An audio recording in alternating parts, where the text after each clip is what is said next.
Hello there. Now, I only have one Tocca perfume, and it is Stella. That's a really nice kind of juicy orange that is followed up with a bunch of white florals. It smells like really pretty and spring-like. Quite similar in a way to Britney Spears' Curious, but smells a bit smoother. And that one's like more of a pear in that one than orange.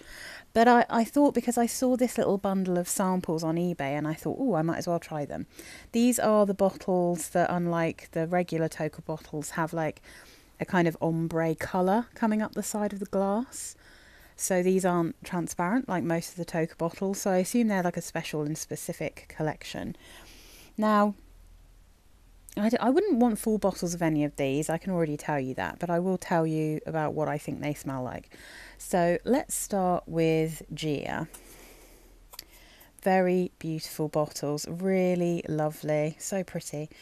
So this says pink peppercorn, tangerine, Turkish rose. Yep, that's that's basically it. So if I just put this one here, I've got this one on my hand.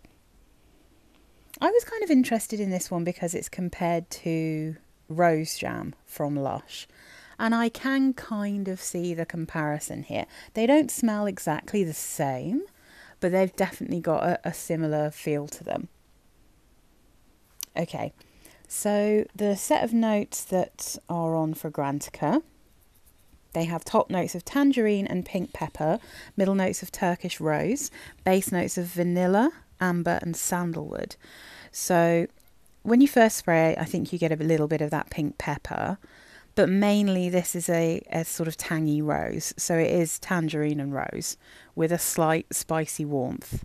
I don't really get much in the way of vanilla. Not a huge amount of amber and sandalwood, just a very light sprinkling of pink pepper and a very tangy rose. Now I think I'd probably be quite into this one if it was just a little bit sweeter than it is. And I kind of like the vibe of Rose Jam in some ways, but I struggle a bit with the carnation in that perfume. It tends to go a little bit pea-like on me. It smells a bit indolic, but I don't have that problem with this one. I just kind of was hoping it would be a bit sweeter. It's relatively sweet compared to, I'm sure, some other Tocca perfumes, but it's not one I'd want a full bottle of. But I do think if you struggle with the sweetness, or in fact the geranium like I do in Rose Jam, or you like the smell and it just doesn't work on your skin, it doesn't work very well on my skin, then this might be a really nice alternative. Gia is a really pretty, quite simple rose smell with a bit of tangy orange and some warm pepper. That's pretty much it. So having a look at the comparisons to this one, it's compared to Dolce Rose. You know, like from the, it's like Dolce Garden and Dolce Shine, from that range, from Dolce & Gabbana. The rose one, I had that briefly, but I found that there was something piercing and screechy in it because it just turned into shampoo on my skin. And in fact, I just think that whole range smells like shampoo.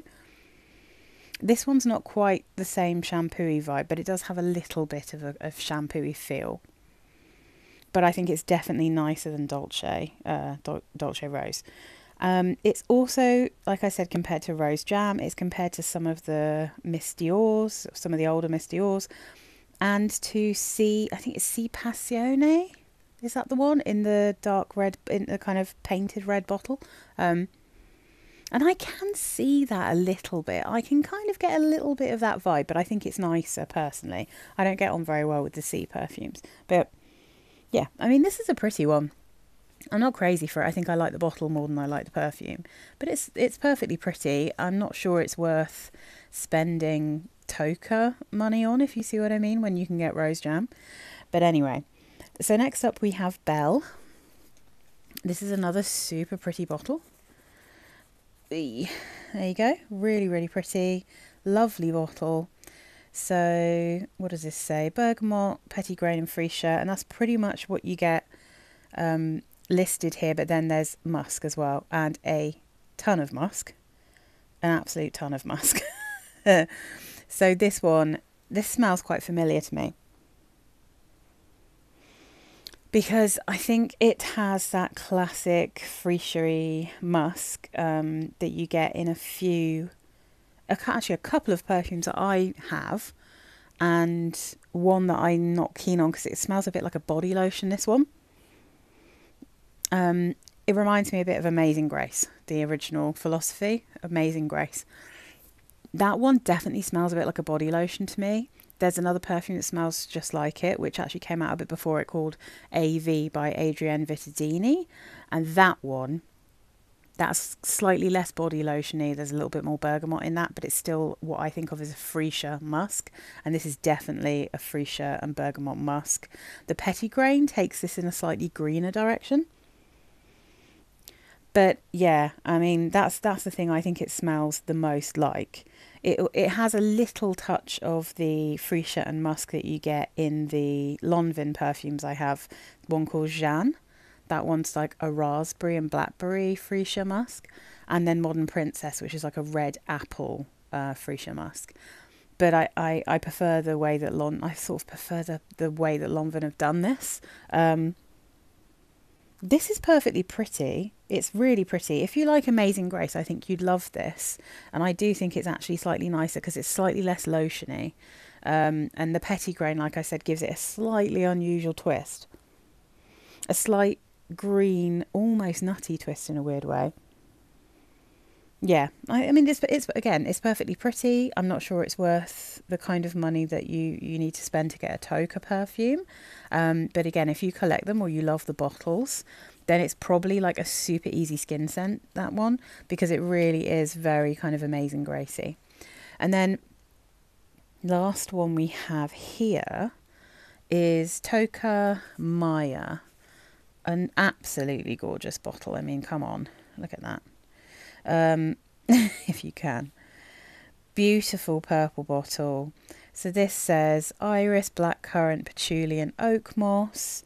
So this one I already knew wasn't going to be my kind of jam because I'm not really keen on oak moss. I'm not really keen on patchouli. They're just not, they're not really my kind of notes, you know. Interestingly though, this is kind of my favourite of these three perfumes, even though it's not necessarily one I'd want to wear just because, like I said, I really struggle, especially fruity patchoulis. Fruit choulis are one of my least favourite kinds of perfume, but I think that the patchouli in here is kind of a classic fruit chouli, but the blackcurrant and iris are very pretty here. Really nice indeed. So you've got top notes of blackcurrant and violet leaf, middle notes of iris, damask rose and jasmine, and then base notes of patchouli, oak moss and sandalwood. And I'd say the blackcurrant, patchouli and iris are by far the strongest things here. And then I think you get a bit of violet leaf. I don't feel like the oak moss is massively strong here, but it's got a lovely, beautiful blackcurrant in this, and it is compared to C intense, and I do think this has a C vibe, but I think it's much nicer than C myself. I don't think it has quite the same, like, I mean, I find all of the C perfumes have something piercing in them. I think there's probably some kind of aroma chemical in there that I don't get on with, but this is better to me. I think it's got a beautiful blackcurrant. It's also compared to Victor and Rolf. I think that's Flower Bomb Midnight, but I can't say that I know much about that perfume. But yeah, it's a blackcurrant patchouli, but it's a blackcurrant patchouli with some iris, and therefore it's kind of softened. Not too screechy. It is a bit earthy. But I think it's actually really pretty, this one. It does kind of smell purple as well, so it matches the bottle. In fact, all of these match the bottle. This one maybe smells a little bit more pink to me than bright red. But this one definitely smells purple. That one's definitely like a nude smell. Yeah, I mean, I think this is the nicest out of them. I don't think any of these three are particularly original, but they're all perfectly pretty. I don't think any of them are like not nice perfumes. But I think for Tocca prices, I would have to kind of question whether they're interesting enough. But Yeah, I think Maya is kind of the nicest one here. I think the fact that this is a blackcurrant fruit chuli that has such a nice blackcurrant note, but is also mixed with that wild iris. I think that really makes this quite a pretty perfume if you like fruit chulis. Yeah, yeah, I do think that one's pretty. But yeah, so that's these. That's just my little quick review of this little bunch of samples that I got on eBay. So yeah, none of them are full bottle worthy for me personally, but I hope that this might be helpful if you've been looking at any of these. Bye guys.